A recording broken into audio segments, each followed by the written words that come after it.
Glória a Jesus.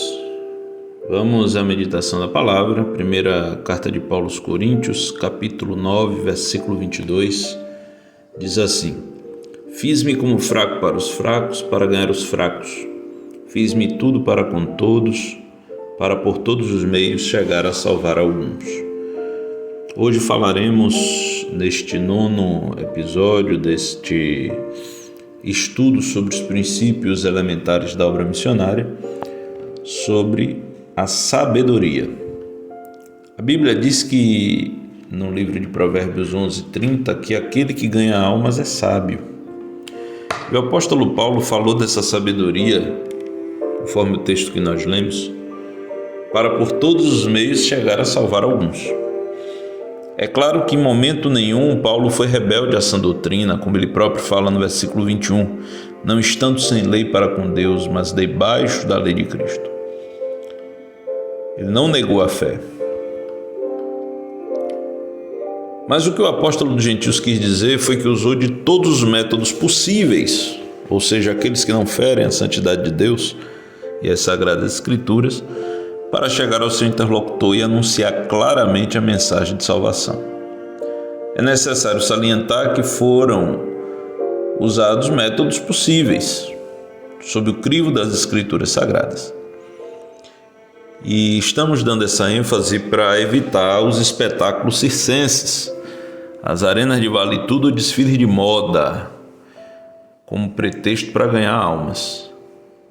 A conversão de um coração jamais ocorrerá sem que a palavra de Deus penetre nele. O que os shows de pirotecnia ganham são adeptos e não salvos. A Bíblia fala que se alguém não tem sabedoria, peça a Deus, que dá liberalmente, não lança em rosto. Está lá em Tiago 1:5. Uma das grandes dificuldades na missão transcultural é exatamente a falta de sabedoria. E aí, por essa falta de sabedoria, muitas vezes recorre-se a métodos espúrios, a métodos controversos, a métodos errados para se fazer a obra do Senhor. E o missionário precisa entender duas coisas. A primeira é que ele pregará o Evangelho, que é poder de Deus para a salvação daquele que crê. E a segunda é que todos os elementos culturais daquele campo de atuação serão paulatinamente revisados pela palavra de Deus e não pela imposição. E por que uma ênfase nessas duas coisas? Primeiro, porque a gente precisa crer na suficiência do Evangelho. E segundo, que a gente não pode fazer uma pregação meramente cultural. A cultura é uma construção de valores baseado naquilo que é importante para determinada sociedade, seja através da religião, transmissão dos antepassados, condições geográficas e sociais do lugar. Portanto, com essa sensibilidade, o missionário deve compreender que o seu papel não é pregar contra a cultura local, mas anunciar Cristo crucificado, conforme 1 Coríntios 2:2. O propósito fundamental da obra missionária é a salvação. E uma vez salvo, este novo crente, ao ser discipulado, encontrará pela palavra elementos contradizentes na sua cultura. E isso será desconstruído pela palavra de Deus e pela ação do Espírito Santo. Mas os costumes inofensivos permanecerão como identidade daquele lugar. O missionário que tenta entrar pelo aspecto cultural encontrará graves dificuldades, haja vista que a cultura, como já dissemos, é a construção de valores importantes. É preciso entender isso. O pastor José de Anchieta, no seu livro, ele fala sobre isso. Ele é missionário na Albânia, e na Albânia é comum os homens se cumprimentarem beijando na face um do outro. E ele estranhou quando os irmãos, ao cumprimentarem, ele deram 4 beijos em sua face.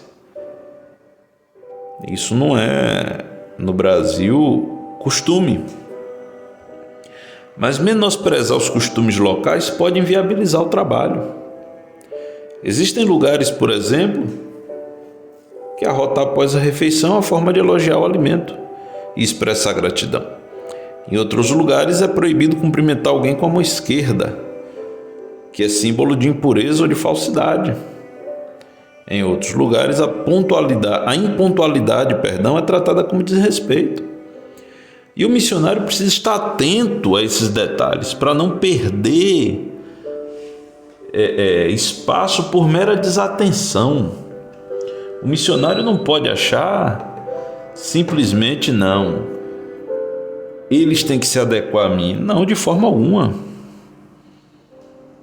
Eu me lembro que certa vez, uma congregação que eu pastoreei, ao visitar uma família, eu recebi da matriarca uma xícara de café.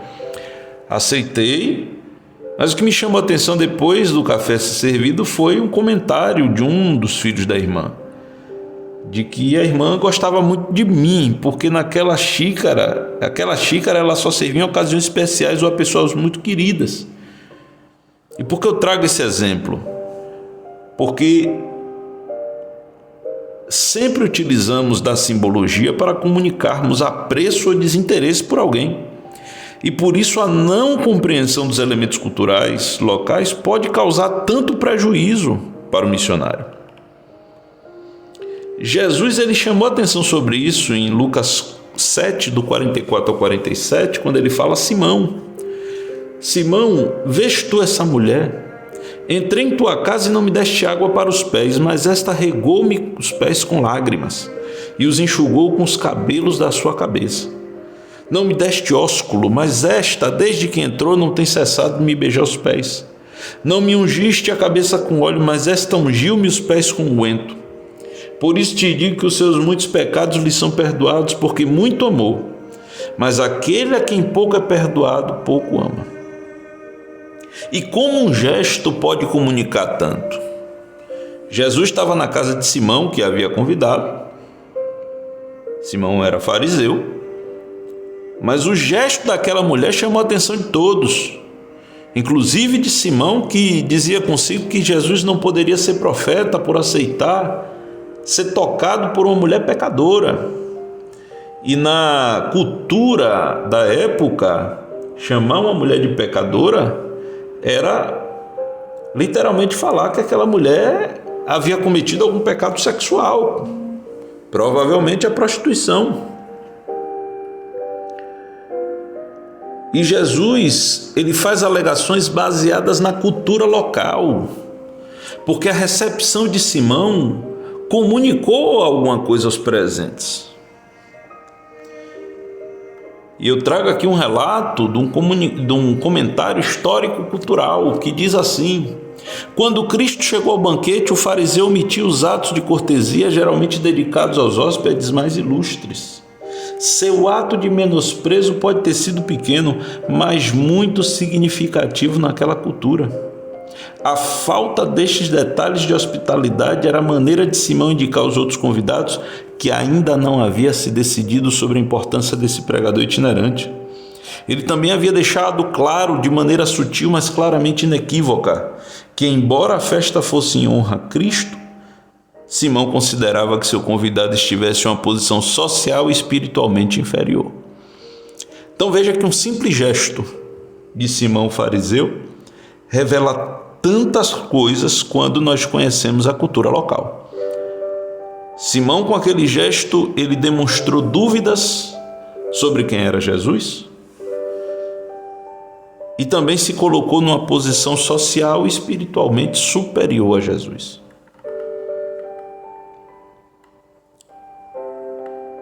E o protesto de Jesus era claro. O protesto de Jesus era claro. E nós percebemos nessa passagem o quanto as atitudes culturais representam e estão intrincadas na mente das pessoas, impactadas por um gesto de apreço ou de desprezo. Judas, ao identificar Jesus com um beijo, também recebeu uma dura pergunta, porque o beijo na face era símbolo de grande apreço. E quando Jesus pergunta em Lucas 22, 48, Judas, com um beijo traz o Filho do Homem? Nós vemos que Jesus novamente está protestando, utilizando o elemento cultural. Porque naquela cultura daquela época, um beijo na face era um símbolo de grande apreço. E Judas, com esse gesto, ele traía o Filho de Deus. E quando um gesto não reflete o sentimento, ele gera perplexidade e revolta. Eu não estou falando aqui, irmãos, que devemos aceitar maus costumes, mas eu estou falando que devemos ter sabedoria ao entrar em uma cultura distinta. Eu vou dar um exemplo. Aqui onde estamos, não existe praticamente, que eu saiba, em nenhuma igreja, até o momento, culto à noite. E esse costume, ele deriva da história do povo. Pois um país onde a energia elétrica ainda não é amplamente estabelecida, em muitos lugares o culto é sempre pela manhã. E quando a igreja tentou colocar nos centros urbanos, onde já tem energia elétrica, tentou colocar o culto à noite, as pessoas não vão, as pessoas simplesmente não vão. Então, por uma convenção, existe a escola bíblica logo cedo e depois, na sequência, o culto público e a igreja cheia. E não tem culto à noite. É um costume. E é um costume que não tira ou não acrescenta a ninguém e que não é um estrangeiro que vai mudar da noite para o dia. Esse costume pode ser ressignificado, pode ser modificado, mas não é possível que alguém saia de outro país somente para mudar o horário do culto ou mudar a cor da roupa dos irmãos. É disso que estamos falando. Não estamos falando aqui de maus costumes, porque esses são obrigatoriamente modificados quando há conversão. Estamos falando de elementos culturais que são construção histórica de um povo. É necessário ao missionário também conhecer a legislação do país onde está indo, para não cair em contradições bobas. É permitido pregar em lugares públicos? Existe limite de som? Existe horário para os cultos? De que forma aquele povo trata os diversos assuntos como nascimento, casamento e morte? Como eles demonstram afeto ou reprovação? Como o estrangeiro é visto?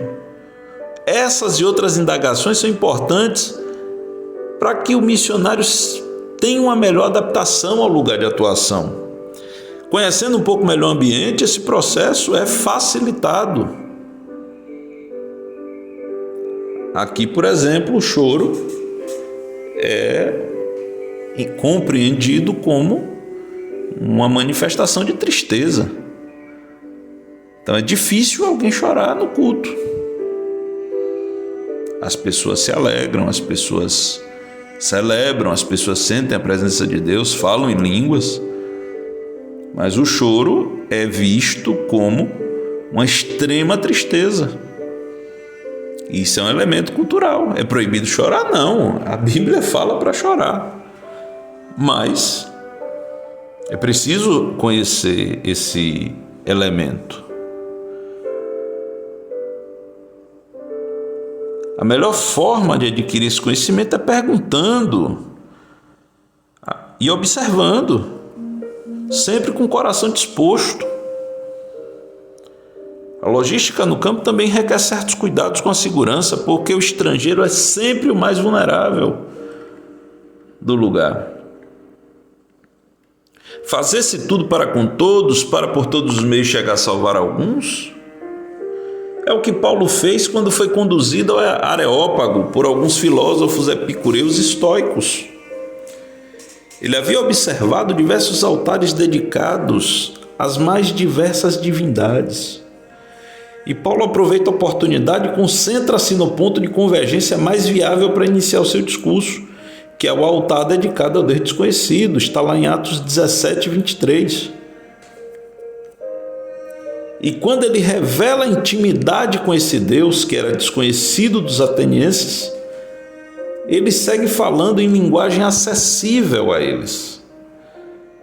Ele cita um poeta cretense chamado Epamênides. E Epamênides tinha um poema chamado A Crética. E ele cita esse poeta, não só aqui no texto de Atos dos Apóstolos, no capítulo 17, mas ele também cita quando ele escreve a Tito. Ele cita também esse poeta, o Epamênides, chamado cretense. E por que ele cita esse poeta, esse filósofo? Paulo foi chamado de paroleiro. Paroleiro quer dizer contador de lorota. Alguns disseram no Areópago que era um lugar de pensamento, era um lugar de expressão do pensamento na cidade de Atenas. E alguns disseram, vamos ouvir o que esse conversador tem a dizer. E quando ele faz uma citação da filosofia grega, do conhecimento filosófico grego, para contrapor o engano dos epicureus históricos, que negavam, cada um a seu modo, a ressurreição e o juízo final, e que eram pensadores materialistas na sua essência, Paulo ele demonstra, olha, eu conheço a cultura de vocês, eu conheço a vossa filosofia, eu estou falando de algo que eu tenho conhecimento. E a estratégia dá certo, pois ao falar na linguagem dos atenienses, Paulo ganha o coração de alguns, como por exemplo Dionísio, Areopagita e uma mulher por nome Dâmaris, entre outros. Algumas pessoas aceitaram a Jesus, porque Paulo usou de sabedoria para por todos os meios chegar a salvar alguns. Confirmou mais uma vez que quem ganha almas é sábio. Mas e se ele não estivesse preparado para esse momento tão crucial? Aí aqui fica uma reflexão, não existe obra missionária sem estudo da palavra. Estudo da Bíblia e estudo da cultura local. Primeira carta de Pedro 3,15 diz, estais sempre preparados para responder com mansidão e temor a qualquer que vos pedir a razão da esperança que há em vós. Para aqueles que não gostam de estudar e observar, fica um conselho. É melhor ficar na base, orando e contribuindo. Parece uma fala dura, mas é necessário, irmãos, para não sofrermos nenhum vexame no campo missionário pela falta do que ensinar. Não precisa ser erudito, não precisa ser acadêmico, mas é necessário ter sabedoria. E que bom que Deus dá. Sabedoria para por todos os meios chegarmos a salvar alguns. Quer seja falando com conhecimento de causa da filosofia grega aos gregos, quer seja, louvado seja o nome do Senhor, fazendo uso de elementos culturais para pregar o Evangelho, quer seja acomodando-se dentro dos limites bíblicos aos costumes de um povo, para que a palavra de Deus seja proeminente, para que a palavra de Deus triunfe. E quando a palavra entra, os costumes são revisitados, todos eles. Os costumes inofensivos podem permanecer, mas os maus costumes cairão por terra pela força da palavra do Senhor. Meus irmãos, aqui encerramos esse estudo, desejando que tenhamos contribuído para com a vida dos irmãos, esclarecendo que a obra missionária é dever de todos e cada um em seu lugar deve contribuir. e que o Senhor nos ajude e que sejamos fiéis ao propósito que Ele nos confiou. Um forte abraço, Deus abençoe a todos em nome de Jesus.